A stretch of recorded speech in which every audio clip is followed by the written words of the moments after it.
Bonjour, je m'appelle Jean-René, je suis début quarantaine, je suis marié, père de famille et membre de l'Opus Dei. C'est quoi ça, l'Opus Dei? Ça sonne un peu mystérieux.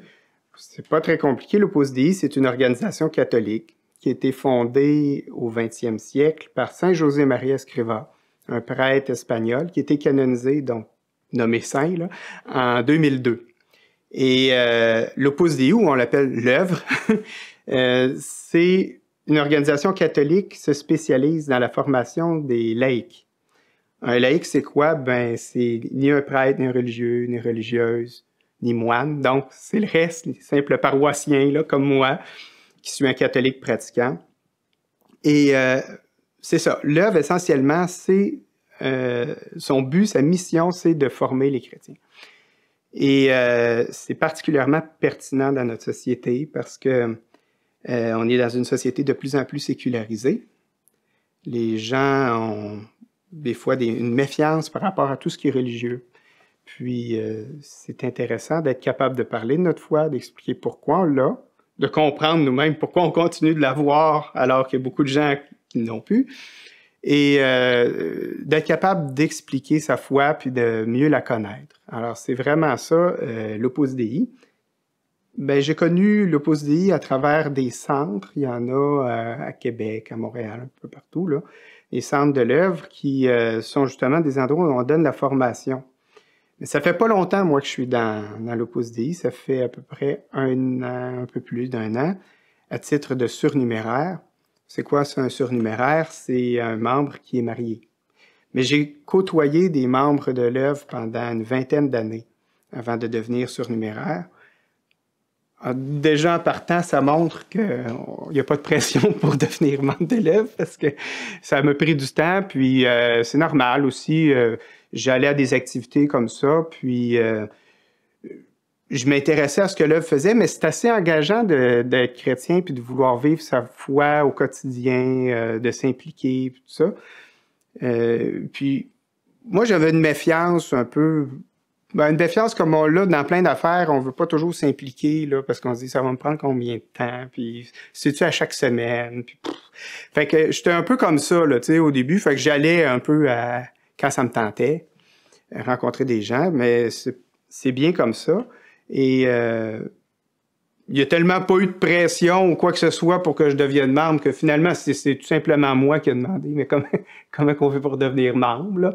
Puis on m'a dit, ben c'est pas compliqué, là, tu as juste à suivre la formation, puis après ça, tu peux devenir membre. J'ai dit, formidable. Et ben, c'est ça, je le suis depuis 1 an et demi. Et l'Opus Dei, ce que ça m'a apporté principalement, c'est... moi, j'étais un peu désorganisé dans ma vie spirituelle. Tu sais, j'allais à la messe le dimanche, là, je suis pratiquant, mais tu sais, sans plus. Mais comment réussir à concilier ma foi avec ma vie familiale, père de famille, ma vie professionnelle aussi? Et l'œuvre, c'est ça que ça fait. Ça nous donne des moyens pour intégrer la messe, le chapelet, le temps de prière, de cœur à cœur avec Dieu dans notre vie quotidienne. Puis une des choses qui est vraiment importante, c'est la place qu'on accorde au travail dans l'œuvre. Parce que le travail, c'est une forme de prière. C'est ce que j'ai appris avec l'œuvre. Puis ça, c'est bien, c'est rassurant parce que ben, du temps pour prier. Je suis pas un moine, j'ai pas des heures à passer à la prière, mais en sanctifiant notre travail, c'est-à-dire en s'appliquant pour bien le faire pour Dieu, pour les autres, c'est une façon de devenir saint. Puis on est tous appelés à devenir saints. Là, c'est pas une affaire réservée à une petite élite là, du clergé. Et chacun de nous, on est appelé à la sainteté. Ça, c'est quelque chose qui est beau de l'œuvre, que l'œuvre nous rappelle, qui a toujours été vrai dans l'Église, mais que l'œuvre nous rappelle parce que des fois, on a tendance à penser que c'est juste une affaire de curer la religion. Un travail bien fait, ben, ça l'aide à rendre la société meilleure. Puis, je pense que c'est un message qui rejoint tout le monde, ça. Même les gens pas catholiques vont être d'accord avec ça. Ce que j'aime aussi de l'œuvre, c'est de pouvoir rencontrer des gens qui partagent ma foi. Vous savez, c'est pas toujours facile de parler de foi, puis souvent les gens sont pas très intéressés, mais là on rencontre du monde qui ont les mêmes interrogations, qui ont les mêmes défis, puis on peut échanger, puis se conseiller des livres, puis discuter de plein d'affaires, puis un peu de philosophie, un peu de théologie, puis ça l'aide à donner... moi, j'aimerais pas une foi de Père Noël, là, tu sais, une foi qui veut rien dire, là, ben, ça me rassure, là, moi je crois à ça, mais je pourrais croire à n'importe quoi d'autre, là, puis, tu sais, les cristaux, machin, puis c'est...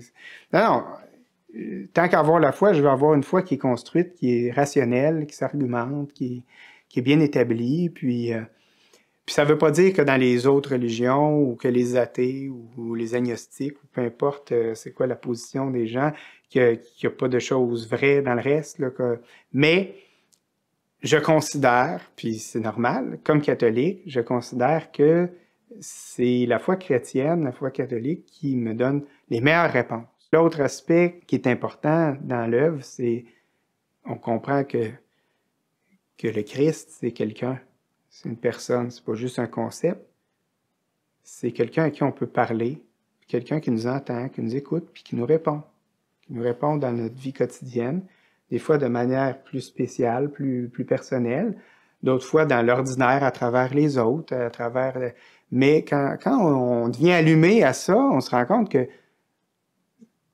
c'est pas nous qui s'approchons de Dieu, c'est notre liberté lui permet de s'approcher de nous, parce qu'il respecte notre liberté, il veut pas nous tordre le bras, parce que s'il n'y a pas de liberté, il n'y a pas d'amour. J'étais obligé d'aimer ma femme, je pourrais pas dire que je l'aime. Mais c'est la même chose avec Dieu, puis cette grande liberté-là, elle est précieuse, puis elle s'incarne aussi dans la façon dont l'œuvre, l'Opus Dei, fonctionne. Ça nous laisse une grande liberté sur le plan des idées, plan politique. Il y a tous les échiquiers politiques là, dans les gens que j'ai rencontrés dans l'œuvre. On ne dit pas pour qui voter, on ne dit pas pour... Et évidemment, tant que nos idées vont dans le sens de ce que l'Église enseigne aussi, quand même. Mais ça, c'est une affaire qu'il faut comprendre, c'est que dans l'Église, là, tout n'est pas dogme. Là. On dirait que des fois, là, de la manière que c'est parlé dans les médias, puis c'est comme si tout était... c'est dogmatique, puis tout ça. Ça vient peut-être d'une vision que les gens avaient, le petit catéchisme clérical d'une autre époque, mais la réalité est beaucoup plus riche, beaucoup plus intéressante là, dans l'histoire de l'Église. Mais il faut s'en approcher. Faut prendre le temps d'apprendre. Ça, c'est un autre point que je veux aborder aussi, c'est que l'Opus Dei n'est pas en compétition avec l'Église. C'est plutôt un complémentaire. Si on prend une image que l'Église serait une équipe de hockey, là, qu'on joue ensemble, pour améliorer mon jeu, je vais faire mon entraînement personnel. C'est ça l'Opus Dei. Moi, avant d'être dans l'œuvre, j'avais un peu cette habitude-là on assiste à la messe le dimanche, puis c'est le moment où on se voit, puis le reste de la semaine, on retombe dans notre quotidien, puis on fait nos petites affaires tranquilles. Avec l'œuvre, j'ai appris que non, la messe, c'est le sommet de notre vie chrétienne, mais il faut se préparer avant d'y aller, puis il faut en vivre après. Hein? C'est jamais fini, la messe. Souvent, on a l'impression que pour changer le monde, il faudrait être président des États-Unis, mais c'est pas vrai. C'est un peu comme dans l'environnement, c'est les petits gestes des fois qui comptent. Là.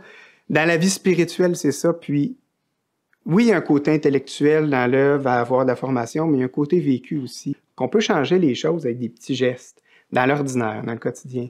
Ça, c'est quelque chose sur quoi l'œuvre insiste beaucoup.